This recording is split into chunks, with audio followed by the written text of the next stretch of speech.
again, Simon with Assets and Arbitrage. And today we wanted to talk a little bit about being aware and cognizant about the laws and the governance of the countries that you're traveling to, as well as en route travel. So, Simon and I, we were having a few conversations, looking at some articles online, and we're noticing that Americans, especially, get hemmed up in other countries for, I'm going to say, not knowing the law, but we know ourselves, right? It's also, I'm an American, I kind of do, I have these rights, I'm entitled to do this and do that while we're traveling through airports, taking trains, helicopters, all types of different conveyances, as well as the laws of the land in the country that you are living in, or even just extended travel and vacationing. Okay, so yeah, we got to talk about it. So we've seen a lot of stuff in the news lately, right? You know, about Brittany Griner having an issue in the airport in Russia. And, you know, we're not here to judge anything about that. But the thing is as they will tell you, around the globe, and especially in the United States, ignorance of the law is no excuse. So if you're going to have this kind of lifestyle portfolio where you move around, be in different places, you have to familiarize yourself with laws of different countries and, you know, some of the penalties that go along with them. Right. So, you know, we've seen this. Another story came up somewhere in Dallas. A former NBA player is traveling with 7 ounces. He's traveling with marijuana and apparently some kind of ammunition, right? So he is, as I know right now, is he incarcerated? He's in custody. He's in custody. So he's currently in custody, and that's within the United States, right? You got to know the laws of the land, right? So one of the things we always we talk about here in Mexico, you need to have a lawyer on deck, at least one, but probably 3. And we'll talk about it. So the first, you definitely need to have a criminal attorney. So if you have traffic stops and things like that, you can call this person and you can understand the law. That's what you need, that one for sure. Number 2, it depends on what you're doing, but you'll probably need some kind of immigration attorney. If you're trying to get your residency or trying to get some kind of some kind of visa status, you'll need an immigration attorney. And number 3, and if you're going to probably need a real estate attorney. If you're renting a house, buying a property, you know, investing in the land in the country, you'll probably need those 3 attorneys just so that you can understand the law and move around, right? Because this is a big deal. One thing is you're traveling, and then 2, also when you are actually living in these countries or there for an extended amount of time, you're going to need to know the law, because certain things that, you know, you would say, oh, well, in America, that's not a big deal, or this doesn't carry a big sentence or something like that, where in another country it may.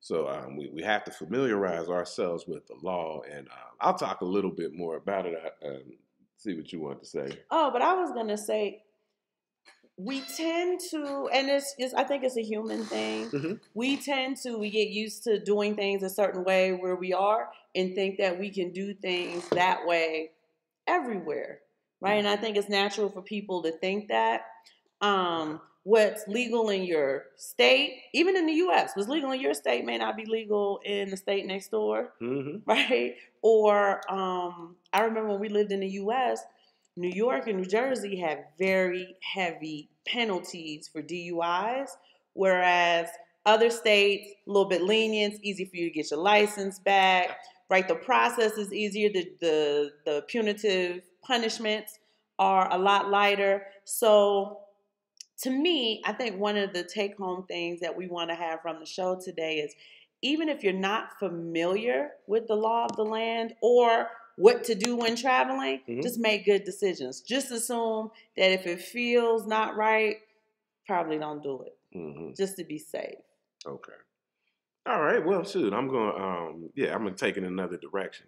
So now we were talking about just in that part, the traveling. So let's talk about the part where you actually are spending extended time or actually living in one of these places, right? One of the main reasons, we talk about this on a previous show, one of the reasons that we had moved abroad, we had 4 black sons. We didn't want them to be subject to the criminal justice system that is very harsh and punitive in the United States for black men. So we wanted to get them somewhere else, right? That was one of the, we talk about 10 areas of activity that we wanted to remove them from, the criminal justice system. But here's the deal. No matter where you go, you're going to have to deal with the law, the police. You have to. You live there, you're going to have to deal with the police, you're going to have to deal with the law. So I can explain, we can talk about different ways, but I'll try to get through it pretty quick. So if you find yourself in a bigger city, you can blend in more, right? So the law may not bother you, may not notice you, may not even, be problematic. But where the arbitrage is in the smaller towns. And that's where we find ourselves, in smaller towns. Now, in smaller towns, you're going to stick out like a sore thumb. That's just what it is. But it don't even have anything to do with race as much as it does, you're not from here. Because you can go to a Caribbean country, you can go to an African country, you're black, you look like them, you can go to a place like Colombia where it's a lot of blacks, Brazil, but the thing is, they know you're not from there. So you stick out to the police. So then it's like, oh, you're from the United States. So all people from the United States are seen as wealthy or having money. So now you have been cited as people who have wealth and or money. And in that regard, you're going to have to learn how to deal with the local police officials and that's because here in Mexico, we're just talking about Mexico. I'm sure we spoke about this before, but the police aren't paid very well, right? So, I'm just saying it's just not paid. It's not like in the United States where police officers make a pretty good living, right? So police officers in the United States make a good living. They're unionized. They make a good salary, something you can raise a family on and take care of your business. But here, not so much. So here the problem you run into is, what would you call it, shakedowns? Corruption and shakedowns. But how would you call it? Like petty corruption. Because in the United States, those police are corrupt, but they can't do the petty stuff. Right? They'll get caught right now. Yeah, they got to do them. Yeah. But in third world countries, it's I would call it a very petty corruption. It's I see an opportunity, I create an opportunity through chaos or confusion. Okay. Yeah, that's how I would label it. Yeah, because over here, and I can't speak for every country, I'm just talking about our experience here and our experience we've had. So really here, if you're dealing with the police, for example, you don't really get pulled over as much as they will just set up blockades and wave you down and say, pull to the side of the road. And then now we're going to have a conversation to see what's going on. And, that is, it's a little problematic. The thing is about stuff like that is that this is when you need to know the law or have your lawyer on deck where you be like, okay, because you need to know the rights, can they search your cars? Even if you're not doing anything wrong, you need to know what is going on. Like she said, they will create confusion. They will sometimes try to intimidate you. So, one time they flagged us down and you have our SUV surrounded by, 8 officers with assault rifles, right? So, our children are in the back crying and things like that. And we didn't do anything wrong. They're just looking for an opportunity to see what's going on. So here's some things we'll talk about. So in a small town, we live in a small town. You can do it in a big town, Mexico City, small town. One thing you might want to do is when you get to a place, familiarize yourself with some of the, what would you say, larger business owners or entrepreneurs within the town. People that you could maybe call when you run into a situation like, hey, this is what's going on. Is this legal? Can you come over here? Let's see about it. That's one of the things that you can do. 2, you may not want to do this, but I think it could be something. You may want to just familiarize yourself with the police department. You get to a place, you go to the police department, let them know, hey, I live here. This is what I'm doing. I'm going to be here for 3, 5, 6 months. Talk to what they have here is the commandant, right? Commandant, the chief, the commander, whoever is in charge, and just let them know you're going to be here for a while. And, that way that you're not being bothered by the local, the police detail and stuff being pulled over. They say, hey, there's this family from the United States. They're going to be here for 6 months. This is what they're doing. They're running a business. And so, you could kind of let the people of the community know that you're here so you're not just bothered and, shaken down and all this stuff. Because you have to deal with the law no matter where you go. You're a black person and you live abroad. And let's just keep it honest. No matter where you go, people do not like to see black people from the United States doing well at all. Never. And, so you just have to understand that. You can go places where it's not as bad as the United States, but there's no perfect place to go. You'll always have problems. You'll always have trouble.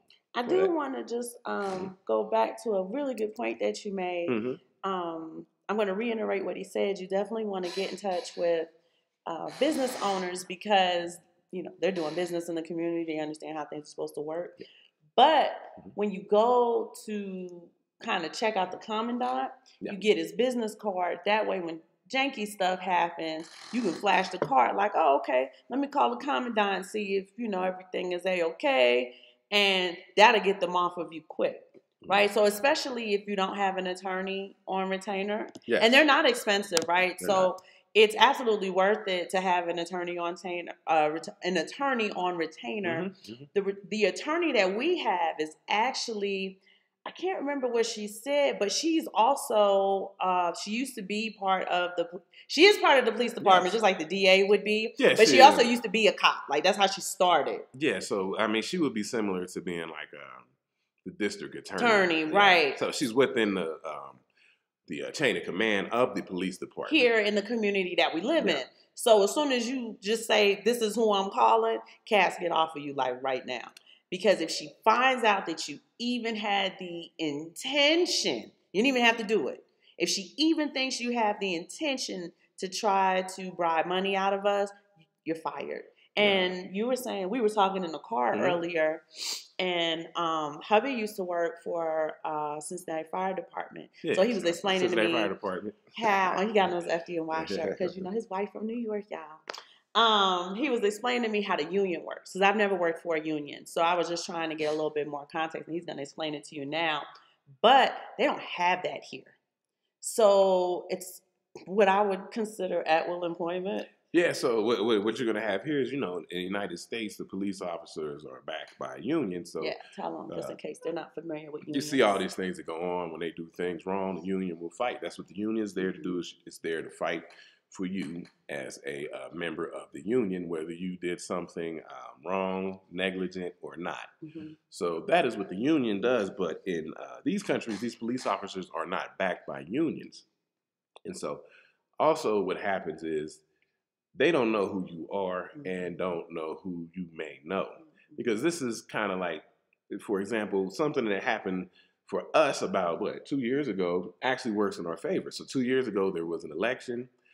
There's a new mayor, right? Wait, I gotta hear it. There's a new mayor. So they elected a new mayor here in the city that we live in. Oh, okay, here. Yeah, and then the mayor happens to live in the gated community that we live in. Right around the corner. So, yeah, Mary lives right down the street. So when we go running, we run past his house every day. So now when people know, oh, you live where the mayor lives, they don't bother you as much because they don't know if you're just going to go down and knock on his door and say, hey, this guy's doing this guy's doing that. They're harassing us. They're stopping us. So we haven't really had any problems lately because we actually live where the mayor lives.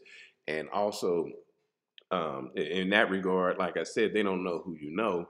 But then in that point, they do know who you know now, right? So now when they, anytime somebody run up on you, like I said, the first thing we do is get on the phone with the lawyer. And that's when she gets on the phone with the lawyer. And I'll just start videotaping and going live, right? And just, ID. Well, yeah, but videotaping the whole situation so that we have it on tape. Right? Because if I take this videotape back to somebody, whether it was that district attorney or the mayor, these people will be fired on the spot. So And we're not trying to get people fired. We're just letting you know that when you get to these other places, you have to deal with law enforcement nowhere it is, no matter what country it is, because law enforcement, it's just part of your everyday, and I mean, it's just part of your everyday activities, right? You're in another country, it is part of the daily activities, and you have to know how to maneuver it. You have to know how to maneuver it. You have to know the things you could do. We're not saying that law enforcement is bad, but I'm not a fan of law enforcement in general. Globally, no matter what country it is, you have to deal with them. You have to deal with them. You're in another country.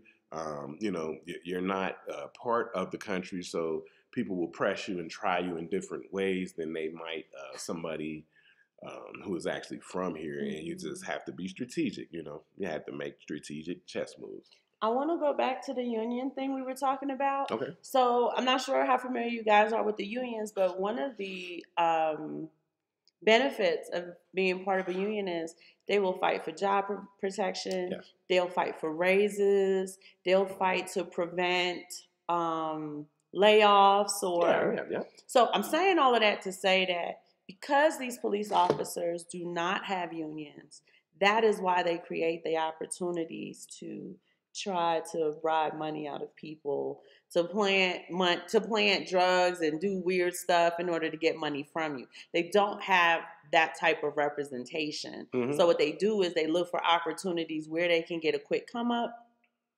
A lot of times it's to their own detriment, but it is what it is.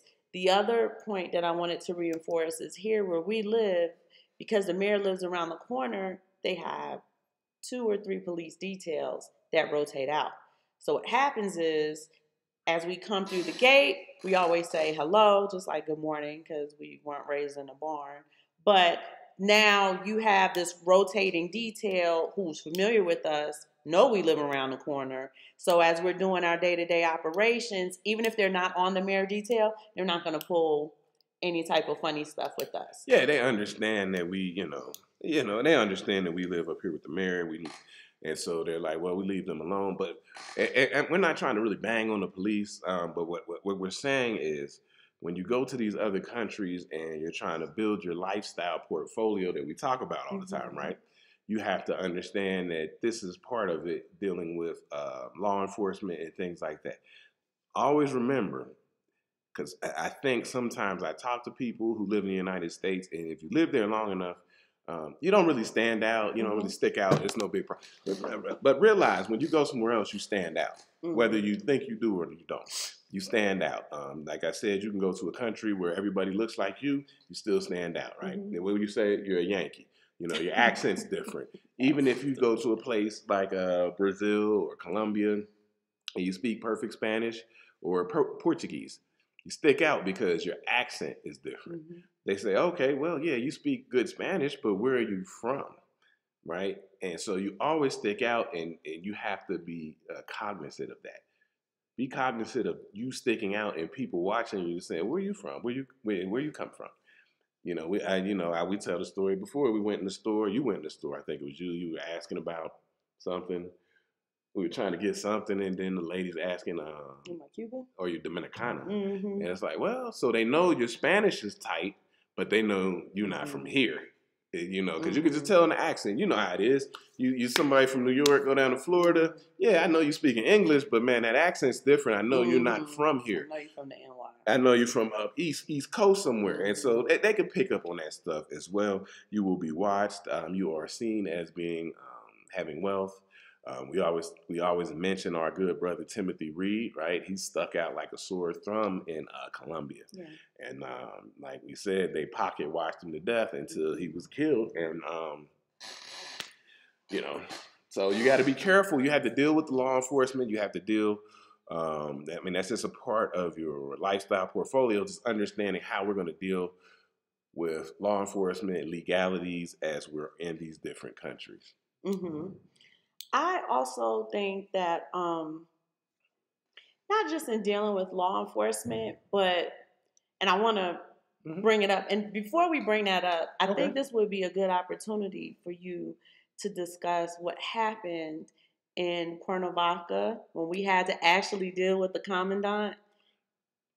Do you remember when they pulled you over with the... So that was mostly my fault.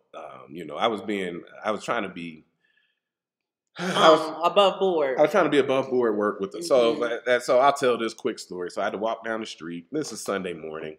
Walked down the street, went to the ATM, got some money.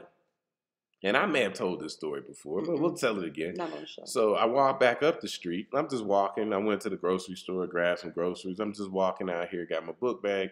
They roll up on me. Boom. Stop me. Say, hey, where you going? You know, I said, all right, you know, I'm going back home. I got some groceries. They want to check my book bag. So, you know, it was two officers. One officer wanted to look at my book bag. Another officer wanted to see my ID. So, you know, foolishly, I handed him my wallet and said, here's my license. It's stuck in the wallet, so it's not even like we can like pull it out. We haven't had to pull it out for because nobody needs to see it. So I just handed it to him, and I'm talking to the other guy looking through my bag. And then the guy, you know, he hands me my wallet back, and they say, hey, you can go. It's okay. And I said, all right, fine. And I go back, I walk back home, and then I look at my wallet, and 2,000 pesos are gone. Mm-hmm. And I'm sure I told this story. US dollars. But anyway, that's $100 back then.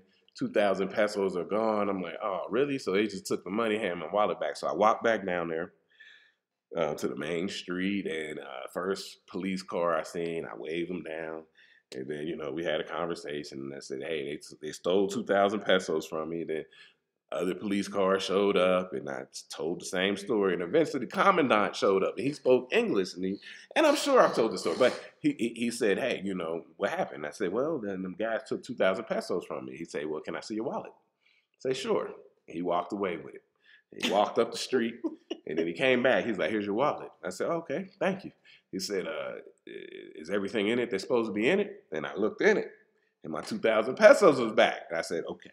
He said, we good? I said, we good. He said, disculpe. Disculpe. He said, disculpe. I said, disculpe. And I went, but these are the things, the opportunities that if you are not, you know, if you first get to another country, you may not be aware of, where people will try to take advantage of you because, you know, you're trying to do the right thing, be above board and work with the people. And then you say, oh, okay, so if it's going to be like that, then you have to kind of stand your ground in a different way so that you are not being victimized. I do want to drill down on just a few details that you guys missed that actually happened that he didn't mention. Uh-oh. So just because you're telling the story, you're just telling it, but I wanted to mention when the guy asked for his wallet and he handed it to him, the other guy who was searching the book bag took the opportunity to distract him at that moment. So we're talking like 30 seconds. Right? Like what? Yeah, By the time you look back, here's your wallet. So it just looks like even if you were at a traffic stop and you hit, I can't get my license out the wallet. It's just been stuck in there forever. You know, the police just going to hand you back the wallet. So it wasn't until he got home that I had asked for the cash because we were supposed to go do something. And that's when we realized, I said, baby, you said you was going to go get this and this is all you have? And he's like, what? So we ended up going back down there. And two, the police car the windshield was smashed. And I want to bring that up because the windshield, I'm sure, was smashed for a reason, right? This is something that these people are doing in this community. Somebody probably got mad and busted up their windshield. So it was easy to identify the vehicle when it was time to identify the vehicle. Two, you know, the wife going to be on top of it. When we flagged down the police car, first thing I said to them is, I'm on the phone with the embassy right now. We're going to get that 2,000 pesos back. However you guys want to do this, let's do this. But I'm on the phone with the United States Embassy. And that's when they contacted the commandant because they don't want to have an international incident on their hands. So it's just kind of understanding the actual entitlement you have as an American versus the one that we imagine we have.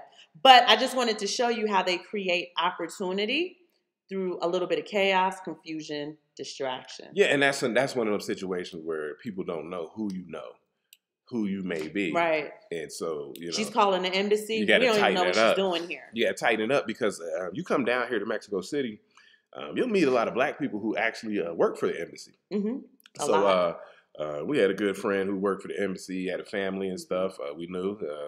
And so they don't know who you know and who you may be able to contact and who you are. So, you know, they got to kind of tread lightly A little bit, because you could be somebody. Hell, you could be somebody with just I don't know, 1 million TikTok followers, and you can just go live with TikTok, and you're like, oh, shit, I don't want to be on TikTok, trying to rob these Americans. So they don't know who you are, and so they tread lightly, but. And it's not like I said, we're not trying to get after the people. We're just saying when you go globally, this is something you have to deal with, and this part is the thing you have to put and be wary of as you build your life portfolio. Is you have to be able to deal with the law abroad, and a lot of people don't understand the laws abroad, and they will fall back on the laws from the United States. Mm-hmm. But they may not apply here. We had a show back, maybe a couple months back, a few weeks back or something. And, in the chat, I was talking to a gentleman about owning firearms in Mexico. And I just said, well, the penalty is very heavy for owning firearms in Mexico. And so it would behoove you to probably not own those firearms. I mean, you're talking about you get caught with an illegal firearm in Mexico. I mean, we're talking about sitting down doing 10 years, right? And you have to understand that that's the law, and you can't say, well, in America, we can have fire. No, but if you come to another country and you break their law, and there's a certain law that they have set, you have to follow these laws, I often tell people who like to go abroad, if you want to be a firearm owner, Panama allows you to bring firearms. Mexico does not, right? We talked to a brother, a family. He wanted to move to Mexico. He wanted to bring his firearm. And I just told him, I said, hey, you can bring it, but if you get caught with it, you're going to sit down for 10 years. Mm-hmm. And he understood that. And he eventually ended up moving to Tanzania, as they say. Oh, yeah. Mm-hmm. Tanzania. And I don't know what their firearm laws are, but I'm hoping he did his due diligence on that so that he could be safe and, won't be have to sit down. And that's the thing we said with the Brittany Griner. Like, there was no judgment on it. It's just understand the laws of the nation that you're moving through. And if you have some, what they call contraband, understand how they punish you for the contraband. And, that is a thing. You got to understand the law as you move around out here. Even here, they're very strict on weapons and stuff like that. So I keep a weapon in the car for safety, but it's also like a utility knife, has a compass on it and all this stuff. So if anybody ever asks, I say, it's a utility knife. I use it for this and that. It's not that I just keep a weapon. I keep like some kind of multi-tool that is an axe. But it has like, a screwdriver on it. It has like a ruler, this, that, and the third, but it has an axe on it. But if anybody stops me, says, hey, what are you doing with this? It's just a multi-tool that I carry in case I need to do something. Mm-hmm. And that's just, you got to be strategic with this stuff, right? Because you can't just roll around here in Mexico with a gun. Because like I said, you will sit down and do 10 years in Mexican prison. And I ain't here for that. I didn't come to Mexico to do that. So, you have to understand the laws of the land, right? And he said ownership of the gun, but really just you can't be in possession of it. You have to own it. Don't even have to be yours. If you're in possession of it, you're sent down for 10 years in a Mexican jail, in a Mexican prison. No. Mm-hmm. 2, it brings me to a very important point. Okay. We're human beings, right? And we like to have very real conversations with you guys. Okay. Again, I'm going to quote Zoe Williams, quoting Krishnamurti. The highest form of intellect is to observe without judgment. Mm-hmm. We like to observe the field. So we also like to come from a very realistic standpoint. If you have certain vices and you want to travel, do your due diligence. It's important though, right? Because human beings have vices. They do, right? They have something called sex pacts. So instead of you being an expat from the United States, you are basically doing sex tourism. Do your due diligence and understand which countries you can, I'm going to use the word prey, even though it has a negative connotation, in which countries you can prey on the women sexually, in which countries it's not a good idea to do that. For instance, if you go to Singapore, Singapore has a very legal and open sex trade. Right? Singapore, Amsterdam, these red light district countries. Mm-hmm. You want to travel to those countries where you can do the things you would like to do from a legal standpoint. Okay. The Dominican Republic, right? Those young ladies know as soon as you show up at the venues, as soon as you show up as the establishments, they are there trying to hang out in the Airbnb with you. They're there trying to hang out in your hotel with you.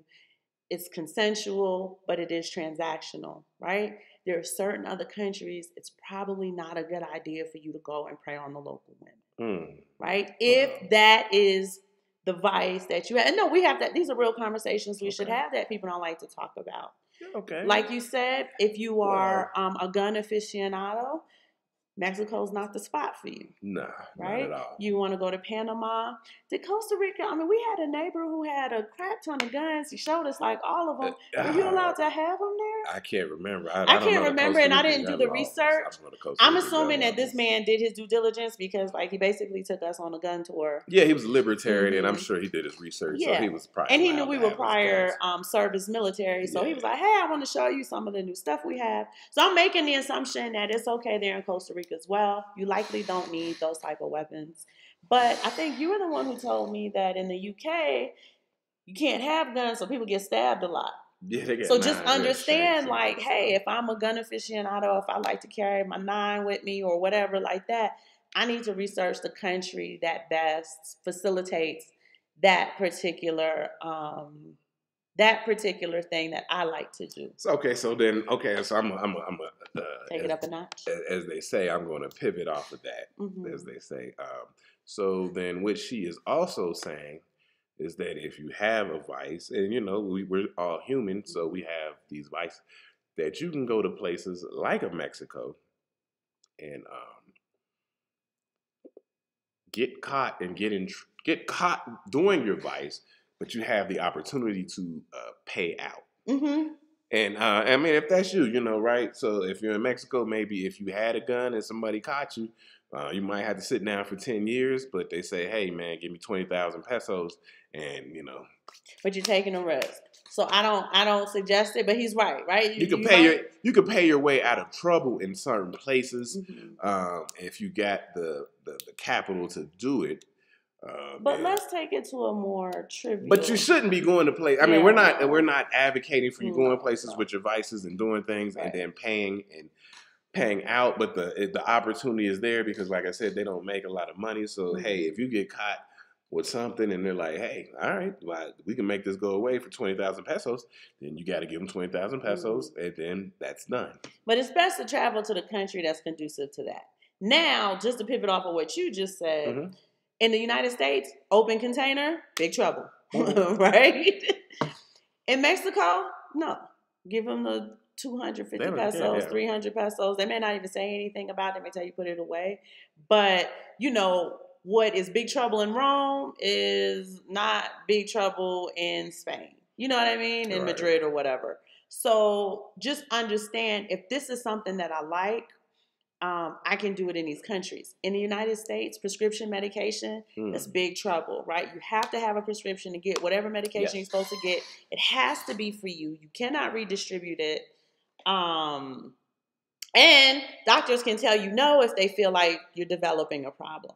If you come to Mexico and you need a little bit more Valium than the United States likes to give you, you get a prescription from the doctor. He's going to give you as many prescriptions as you pay him for. Right? If you develop a problem, not to say that the doctors aren't responsible here, but it's a little different. Like, you're an adult and you got to know that this is going to be a problem for you if you continue to do it. But if you have the money to go get it, you can go get it. Now, for prescription drugs that you don't need a prescription for in Mexico, I know that the men like to come here to get their blue pills. Right? You can buy as many blue pills as you like. You can resell them if you want to. You're not going to get in trouble. Do get in trouble if you resell them in the United States. I'm not telling you to do that. But like I said, if that's what your vices are, if you need this, if you need that, there are countries where I call it medical tourism. You can come and do those things without the penalty and the penalization that you would have in your home country. Yeah, we're not trying to tell people to come to other countries and do illegal stuff. Illegal stuff and be criminals, but we're saying that if you are, and I speak for black men, if you are heavily criminalized for the things that you do in the United States, and it could be something as simple as marijuana. You find a place that is conducive to that, where you won't be penalized, you won't be, you know, Amsterdam. yeah. So you know, that's part of your life portfolio, and being self-aware. We talked about that before. Being self-aware, knowing who you are, the things that you like, the things that you do, and understanding maybe where you can go and do those things freely, you know, without being penalized, without being you know, criminalized. So that's part of your portfolio, y'all. I mean, we're not trying to, you know, give you bad advice and say, hey, go somewhere and just, you know, do criminal activities. But you gotta, like what's criminalized here is legal here, so it's different. It's different. And if it's something that you like for instance, alcohol is legal in almost every single part of the world. It is not in Iran. Do not go to Iran and look for alcohol. Do not bring alcohol with you to Iran should you have the opportunity to travel there. It is illegal. They're going to put you under the jail, and there's no telling what they do to you in their prisons. Yeah, and even simple as just being in Mexico, you can, legal age of drinking is 18, right? Where in America, I mean, I assume it was 21. You know, I've been there in a while, but 21. So if you are drinking under the age of 18 in America, right, that's trouble. You're breaking the law. But if you come over to Mexico, you can drink at 18. They don't card you or anything. But I'm just saying, if you're 18, they just say you can drink. But they don't even card you here. They're just like, did your mom send you? Yeah, here. Right. In Europe, I think it's 13 because they can drink wine.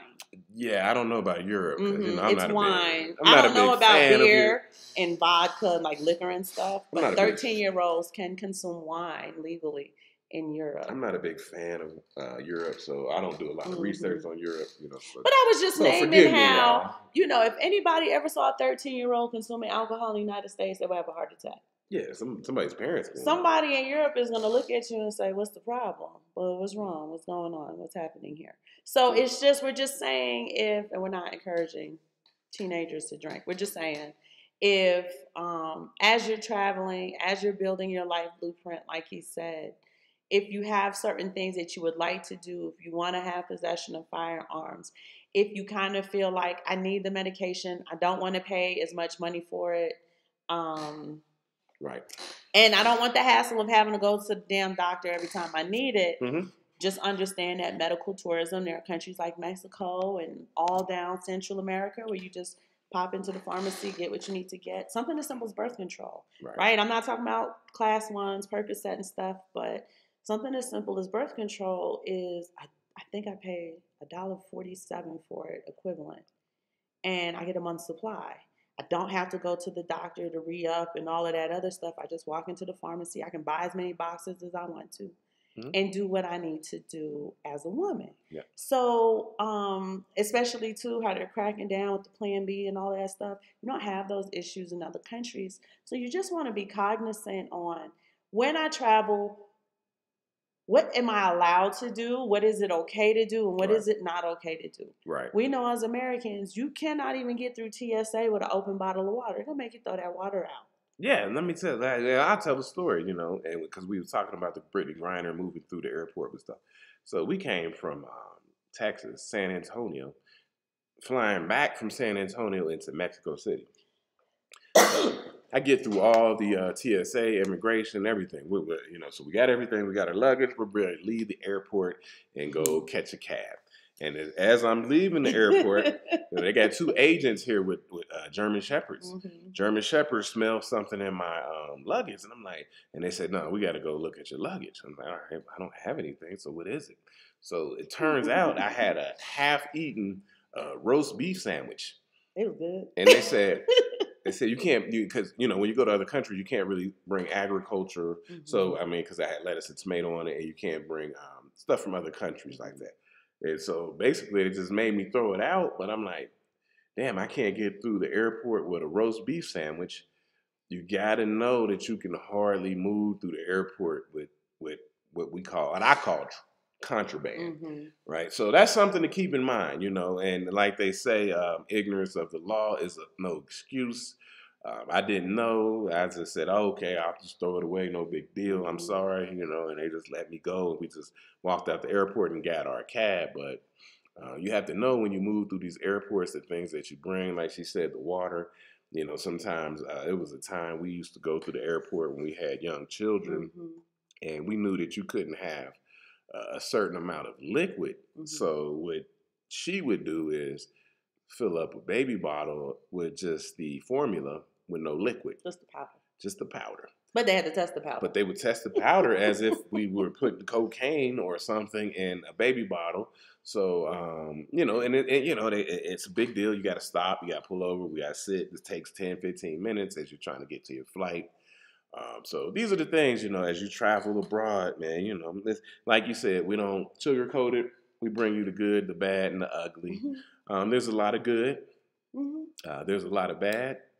And there's a ton of ugly. But, you know, we're not banging on stuff. We're just saying, hey, when you get out here and you're traveling, just understand what you're dealing with. Learn the laws, know what you're dealing with so you don't get hemmed up in silly situations where you could avoid it. I mean, I've told the stories. I've got hemmed up just moving with cash and not even the amount of cash that you need to declare. But they're just like, well, this black man's moving with cash to another country. What's going on, sir? So you have to always be ready to move around. That's why I say, man, after all these years, I've been traveling my whole adult life. I'm kind of tired of traveling. I mean, these things that we talk about, they get on my nerves. They wear me down. And it just, even when she's like, oh, we need to go check this out, go somewhere. I'm like, oh, man, I don't even want to go. But I'll go, though. I'll go. But, too, it's also understanding the best place to go to do what you want to do. So, you know, young men, if you guys are looking for women, I mean, not even just sexually, but, like, you might be looking for a mate, a wife. Okay. You say, you know, I like the way the women look in Brazil. My son wants to go to Brazil. He's like, Mom, I want a beautiful black woman. I'm going to Brazil. All right. Ain't no beautiful black women in Mexico. It just is what it is. Just understand, where can I go to do the things I would like to do?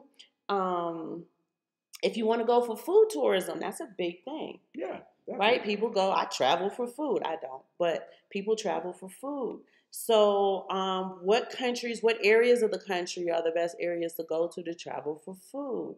If you wanted to go, now I talked about the men and the women, but Africa is where a lot of white women, whether they're American or European, they're going to find men there in Africa. And they're getting married, they're sending them money, they're taking care of them. Like it's part of that particular sex tourism. Yeah, and I say sex tourism, I don't want you guys to have a negative connotation of we're human beings. That's what we do. That's how we relate to each other. And sometimes people are literally looking for companionship, like an actual mate.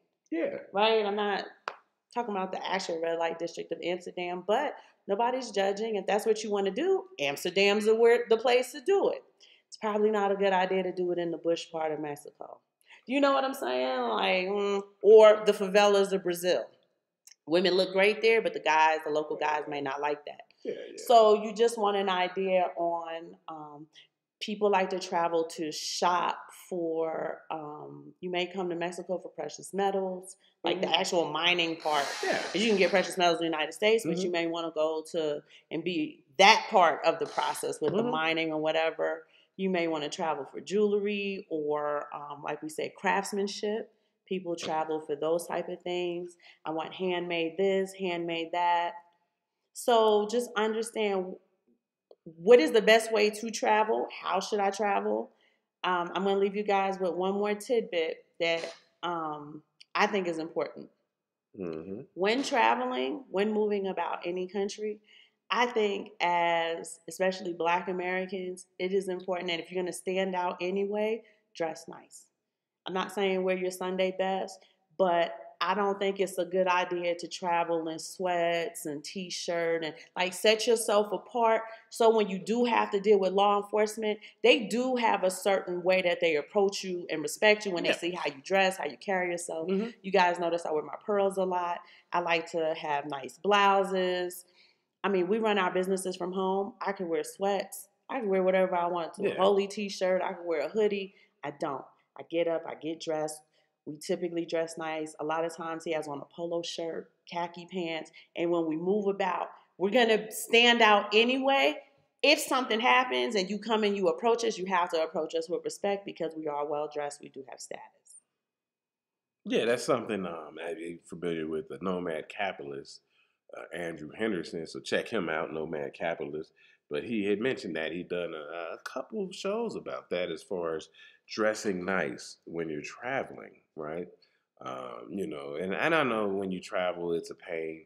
It's a pain in the ass. Like you got to take your belt off or something if you got slacks on or something. And but then you got if you got cufflinks or something, you got to take those off.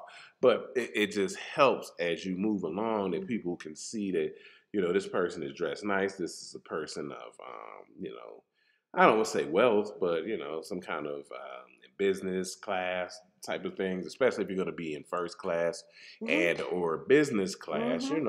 Just put on a nice outfit to travel. I know a lot of people like to put on things that are comfortable to travel because it's a long day. We know it. You're gonna be in the airport. Hell, last time we went to the United States, we had to sleep overnight in the Las Vegas airport only because that's the only way that the flights linked up, right? Like we had to fly to Las Vegas, we had to spend the night and sleep in the airport, and we couldn't go get a hotel because wasn't enough time, right? You get there at 10 o'clock, flight leaves at 6, you just got to stay here.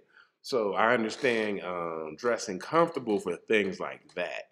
But yeah, you want to dress nice so that you move around. People expect you, especially going to be a business class, first class. They talk to you different. They approach you different. Very often we get preferential treatment because they're like, you guys don't look like you're going on vacation. You look like, and most of our trips are business trips, even though they have a vacation vibe to it. It's intentional travel. So we are often treated very differently, and we often have really good preferential treatment experience when we are traveling and moving about countries. People are often more willing to help. Too, because they're like, you look like you got money. I want you to tip me. I'm going to do whatever you ask. I want, tip me. But it just makes it a different experience for you. So I would absolutely suggest when you are traveling, especially intentional travel, that's really just a business trip. And one, you should write it off. But two, like I said, it'll change the scope of your experience. How the flight attendants talk to you, how TSA talks to you. Even when they're asking questions, they're very respectful because they don't know who you are. They don't know what you're doing here. If you're traveling like layover, like I'm going from San Antonio to Denver to Cincinnati, they do treat you differently because they're not really sure, what's going on. But especially international travel, they will treat you like the Obamas when they see, us coming through because everybody else is dressed comfortably and you guys stand out because you seem to be dressed up for some type of business. And it looks like there's some money involved, so we don't want to offend you. Yeah. So, I mean, that's what we want to talk about. If you're going to move abroad, do things and or stay abroad, right, for a decent amount of time, you just want to have to understand the laws of the place that you're going. Whatever country it may be, you have to do your due diligence, right? And once you figure out what the laws are there, then you understand that how you can move around, right? And the things that you can do, and so that you don't get hemmed up like some of these people we were talking about who, we understand that the things seem a little draconian and it was a little like heavy-handed, but man, if that's the law that they have in place, you should be aware of it so that you don't violate that law and have those situations. And it's just part of your lifestyle portfolio. You move around, it's gonna be different things. You go different places, different laws, things that in America you're like, well, they ain't tripping on that. I said, well, sometimes in another country, they're like, nah, this is a big problem. So, we have to keep that in mind if you're going to move around and try to get these arbitrages in other countries. You definitely want to be aware of the laws, and like we said, I'm a big proponent of having a lawyer on deck, just so that you know what's going on, and or some people in the community who can tell you if this is the way it goes or it shouldn't go. So you just gotta be strategic. You gotta be strategic when you move around the world, because like she said, Americans what would you say? Entitled. You go to the places, you say, hey, this isn't how it would be in America, and they're like, well, this isn't America. So then now you're right there, like, you know, you're up against the wall. This isn't America over here. If you break this law, this is what happens. So you know, just be cognizant of what's going on. Be cognizant of what's going on, I would say. I want to make one more point that you've made in a couple shows, but I just want to repeat it on this show because I think it's important. Okay. Even when moving around, like I'm back to the like dress well, carry yourself well. Okay.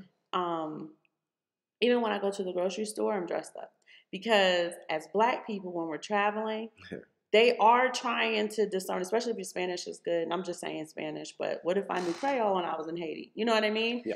They're trying to find a way to figure out what type of Black are you? Because if you're Nicaraguan, Mexicans have status over Nicaraguans, just like Americans have status over Mexicans. You understand what I'm saying? Okay. So they're looking for an excuse to, am I going to treat you like shit or am I going to treat you like royalty? And I think it's important. Even when we move around the community here, like I said, I treat it like a job. It is part of the arbitrage. It's part of our business. Okay. It is part of our brand. I do not go to the supermarket in a hoodie and sweats. Like I go to the supermarket, I put my pearl necklace on, I put my necklace on, I put my nice blouse on, I put my boots on, my heels. I look different than the people just shopping in the supermarket. If something stupid happens in the supermarket, I am going to be treated differently. You understand what I'm saying? If I need help, if somebody tries to pickpocket you, if you need to get the police involved in some stuff that's happening, you are commanding without demanding. You are commanding a certain level of respect, and you are going to be approached with that certain level of respect. Right? You are infusing money into their community as you're moving about, as you're shopping. That's why I say even little mundane things. If I have to go pay the internet bill, I get up, I get dressed to do it. I'm going on a business trip. I have to go pay a daggone internet bill. They're going to treat me different. If the machine's not working, ma'am, please be patient with us. We're going to get this done. Yep. They're not going to be shitty with you like they would when you show up and they think like, she look like she might be from Nicaragua. I'm going to kind of... She's asking for a lot. You understand what I'm saying? And that's really what they're looking for. They are looking for opportunities to, can I get some money out of you? Can I be shitty to you? And that's the truth. Yeah. You're Black everywhere you go, but what kind of Black are you? Oh, you're American Black. Yeah, so I gotta tread softly and probably be real nice if I want to see if I can get what I need to get out of you. I need to be a little bit more helpful than I would be if you were, say... They always ask if I'm Cuban or Dominican, so I'm not really sure where we're going with that. I said maybe one day for an experiment, I would see how are you going to treat me if I say I'm Cuban. Yeah, with that, I mean, and what she's saying was just simplified. Is just trying to see what type of Black person you are, right? Because, you know, a lot of times in America, because it's a melting pot, it's about a race. But once you leave America, it becomes about nationality. Yeah. The race is the race, right? So, but they want to know, okay, I see you're a Black person, but are you Cuban or are you from America? Because those are two different things. And so that's one of the things that you'll notice once you leave the United States and you just move around. It's about nationality more so than race because, like she said, they, you know, if Nicaraguans or Hondurans or Salvadorians come to Mexico, they'll have a lower status than Mexicans. But they are the same race, but it's a different nationality. So there's things that you keep in mind as you move around and you do these things. None of this stuff is perfect. You know, like we said, it's a science experiment. You go out there, you see what you can do. And it's about being strategic. Yeah, like there was a point where I would go to the supermarket and I noticed how I was treated when I run my little errands and I got on my Nikes and my sweatsuit. Cute sweatsuit, right? Cutest sweatsuit you ever seen. Maybe. But when I show up and I have my blouse on, my hair is straight. I noticed that straight hair, for whatever reason, is better than curly hair here. It's weird, right? But when my hair is straight, I have on my jewelry. I carry myself. I have my purse, my heels on. I am treated like the Queen of England. Yeah. Stuff gets done quickly, efficiently. People are overly helpful to the point where it's like, we don't need anything else. We're good. Thank you so much for your assistance. And this is what we're talking about when we say we like to do things in a strategic manner. I consider it conducting business. But, you know, other people are like, well, I would like to be more comfortable. You can look business casual. You're still going to stand out from, we live in a rural area. Everybody here wears sweatshirts, hoodies, t-shirts, jeans, sneakers, right? This isn't a big city where you're going to a corporate office to go to work every day. Yeah. So even if you just have a nice blouse on and maybe some jeans and some shoe boots, you are going to stand out. I always say he looks like an NFL coach, but he wears these great polo shirts and he's got these nice khaki pants. He looks great in his clothes. People treat him the way a black man should be treated. Like, that's God's honest truth. They treat him the way a black man should be treated. And we just get business done in a more efficient, helpful manner. So we just wanted to kind of share that with you. I know Andrew Henderson talks about that, but we've been doing that. And we know that, what he's saying, that's 100%. It's the absolute truth. Where you may not notice it in the mirror. I don't know if that works in the U.S. or not. I think that it would, though. I think if you showed up at Starbucks and you had on a really nice outfit and you were I think the barista's going to talk to you different than if you showed up in your pajamas. Yeah, so we didn't want nothing, man. We're just talking about the law. Know the laws as you move around, because a lot of stuff has been in the media about these people moving through these airports and not doing the right things and having some problems and stuff like that. So, it's something to keep in mind. Know the law if you decide to live somewhere and or reside and be there for a long amount of time. Understand the laws. And the amount of trouble that people get into when they go to countries looking for contraband, and that's not the country to look for contraband in. Yeah, well, see now, now that's taking it to the next level. Yes, you're right about that, but we're trying to keep it above board as far as that. When I say contraband, like I said, you go to Amsterdam, you smoke all the weed you want to, and ain't no telling what else they have on the buffet table, right? If you just want to be in an altered mental state.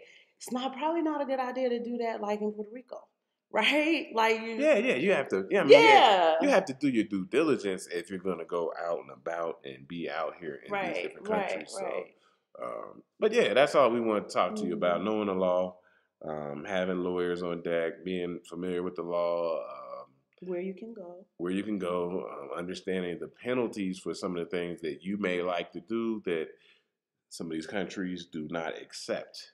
So you got to know these penalties, and then you can weigh it out and see, is it worth me having this or doing this in this country when it is very harshly penalized. So, these are things we have to do. We're just chopping it up, man. Know the law, understand the law, and that's it. What else we got? Nothing else? We got, let us know, give us some feedback. If there's some shows you want us to see, we still got to do what? Bitcoin to zero. Yes, we have a lot of shows on deck. Yeah. I haven't been feeling great, so y'all take it easy on me. We've been trying to do some easier shows so I can kind of rest and get back on the mend. I am his helpmate, so I had to, help with the business and stuff and get back on track. We do want to thank you so much for your thoughts, your prayers, your wishes. I am feeling much better. I still need to rest a bit. We are going to be back on Monday. We're going to be back on Monday. And if you guys need anything, you have our email address. We do respond to all emails. We love your comments, your chats, and we're asking for you to share our content. All right.